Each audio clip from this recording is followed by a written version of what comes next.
Assalamualaikum warahmatullahi wabarakatuh. Perkenalkan, nama saya Dica Marvera dengan NPM 437.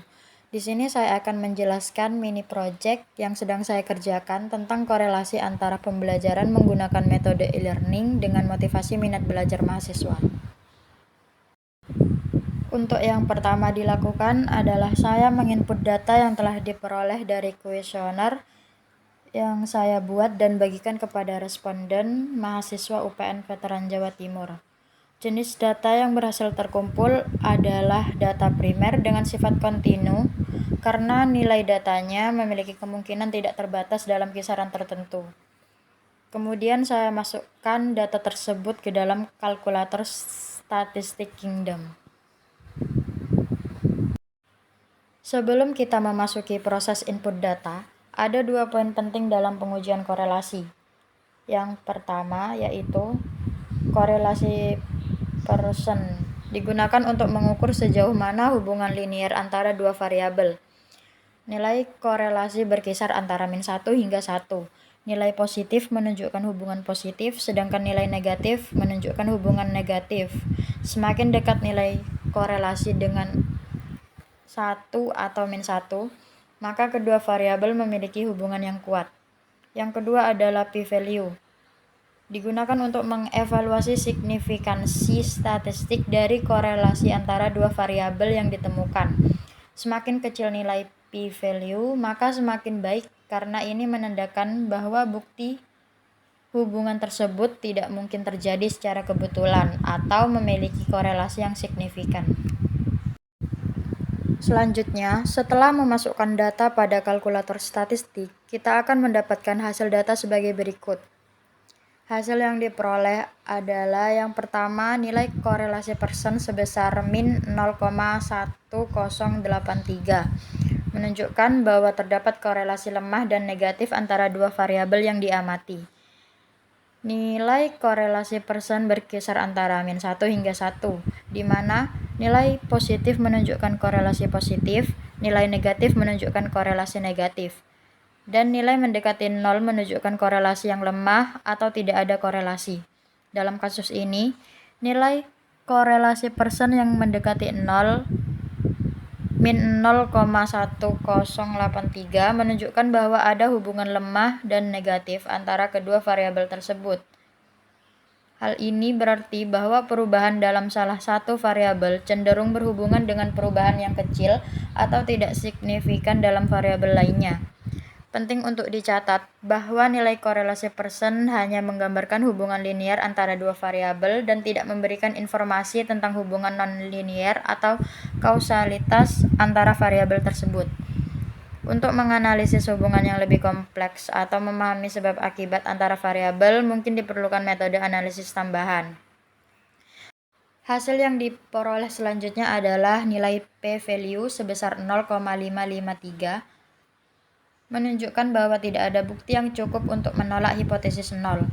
P-value adalah ukuran dari tingkat signifikansi dalam pengujian hipotesis statistik. Biasanya, jika p-value lebih besar dari tingkat signifikansi yang ditentukan sebelumnya, yaitu 0,05, maka kita tidak memiliki cukup bukti untuk menolak hipotesis 0. Dalam konteks ini, kita menggunakan tingkat signifikansi 0,05. Ditemukan p-value sebesar 0,5553 yang artinya lebih besar dari 0,05, menunjukkan bahwa tidak ada bukti yang cukup untuk mendukung hipotesis alternatif. Dengan kata lain, tidak ada cukup bukti untuk menyimpulkan bahwa ada hubungan yang signifikan antara variabel atau bahwa perbedaan yang diamati adalah signifikan secara statistik.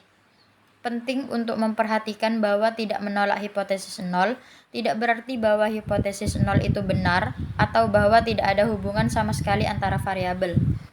Ini hanya berarti bahwa kita tidak memiliki cukup bukti statistik untuk menegakkan hipotesis alternatif dalam konteks analisis yang dilakukan. Selanjutnya ada tes korelasi. Kita memperoleh hipotesis 0 karena p-value lebih besar dari tingkat signifikansi yang ditentukan sebelumnya, maka 0 tidak dapat ditolak. korelasi populasi dianggap sama dengan korelasi yang diharapkan. Dengan kata lain, perbedaan antara korelasi sampel dan korelasi yang diharapkan tidak cukup besar untuk menjadi signifikan secara statistik. Hasil yang tidak signifikan tidak dapat membuktikan bahwa H0 benar, hanya asumsi 0 yang tidak dapat ditolak. Nilai P sama dengan 0,5553, artinya peluang kesalahan tipe I menolak H0 yang benar terlalu tinggi. 0,5553, semakin besar nilai P semakin mendukung H0. Selanjutnya ada tes validasi. Hasil yang diperoleh adalah power test kekuatan priori rendah 0,3932. Maka pengujian tidak boleh menolak H0 yang salah. Disarankan untuk meningkatkan daya uji dengan ukuran sampel menggunakan sampel yang lebih besar. Dengan catatan, periksa apakah standar deviasi dapat dikurangi dengan menghilangkan noise yang tidak relevan dengan pengukuran yang diuji. Kedua, saat merencanakan penelitian, dimungkinkan untuk meningkatkan ukuran efek yang diperlukan dengan mengorbankan kemampuan untuk mengidentifikasi ukuran efek yang lebih kecil. Dan saat merencanakan penelitian, dimungkinkan untuk meningkatkan tingkat signifikansi dengan konsekuensi meningkatkan kemungkinan kesalahan tipe I. Selanjutnya, data yang diperoleh adalah data tersebut tidak memiliki outlier. Selanjutnya ada data normalitas. Asumsi tersebut diperiksa berdasarkan uji Shapiro-Wilk dengan angka signifikansi 0,05. Distribusi residual diasumsikan tidak mengikuti distribusi normal. Tes dianggap sensitif terhadap pelanggaran asumsi normalitas. Anda harus memeriksa transformasi data, misal transformasi log dan transformasi akar kuadrat. Jika tidak ada transformasi yang berhasil, Anda harus menjalankan pengujian non-parametrik. Uji non-parametrik yang relevan adalah uji korelasi peringkat Spearman. Selanjutnya terdapat data residual normality. Hasil yang diperoleh adalah normalitas residu dapat mengindikasi distribusi normal bivariat. Normalitas residu merujuk pada asumsi bahwa residu dalam analisis regresi atau model linier terdistribusi secara normal. Residu adalah perbedaan antara nilai yang diobservasi dan nilai yang diprediksi oleh model statistik.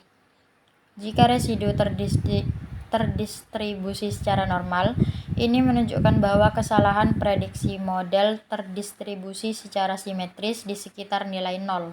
Sebagian besar nilai residu terkonsentrasi di sekitar 0, sedangkan sebagian kecil tersebar di sekitar nilai-nilai ekstrem. Normalitas residu dalam konteks distribusi normal bivariat mengacu pada distribusi normal dari pasangan nilai residu yang dihasilkan oleh model statistik. Setiap pasangan nilai residu pada titik-titik data berbeda harus terdistribusi secara normal ketika dilihat sebagai pasangan nilai residu. Normalitas residu penting karena banyak metode inferensi statistik dan pengujian asumsi didasarkan pada asumsi normalitas. Jika normalitas residu tidak terpenuhi, ini dapat mempengaruhi validitas hasil statistik dan interpretasi dari model yang digunakan. Jika normalitas residu terganggu, mungkin diperlukan transformasi data atau pendekatan analisis yang sesuai untuk memenuhi asumsi normalitas. Normalitas residu hanya mengindikasikan bahwa kesalahan prediksi model terdistribusi secara normal, bukan distribusi variabel yang diamati secara langsung. Normalitas residu adalah asumsi yang terkait dengan model yang digunakan, bukan distribusi variabel yang diamati. Dari data yang diperoleh di atas, dapat saya ringkas bahwa yang pertama, R hitung min 0,1083 lebih kecil dari R tabel. Yang kedua, P value 0,5553 lebih besar dari angka signifikansi yaitu 0,05. Dengan koefisien korelasi signifikan dan kuat antara kedua variabel, Uji asumsi validity menunjukkan yang pertama, test power rendah pada 0,3932 sehingga disarankan perlu meningkatkan ukuran sampel. Yang kedua, tidak ada outlier berdasarkan metode Tukey-Vance K15. Yang ketiga, residual berdistribusi normal. Dan saya mendapat kesimpulan bahwa secara perhitungan koefisien korelasi H0 diterima karena p-value lebih besar dari 0,05, maka H1 atau hipotesis kita ditolak, sehingga kesimpulannya adalah tidak terdapat hubungan signifikan antara pembelajaran menggunakan metode e-learning dengan motivasi atau minat belajar mahasiswa. Namun, berdasarkan uji validity, beberapa asumsi tidak memenuhi dan disarankan meningkatkan daya uji dengan menggunakan sampel yang lebih besar. Itu tadi penjelasan tentang mini project yang telah saya kerjakan. Jika ada kesalahan atau tidak jelasnya pengucapan kata, mohon dimaklumi dan dimaafkan. Sekian dari saya, terima kasih. Semoga ini bermanfaat. Wassalamualaikum warahmatullahi wabarakatuh.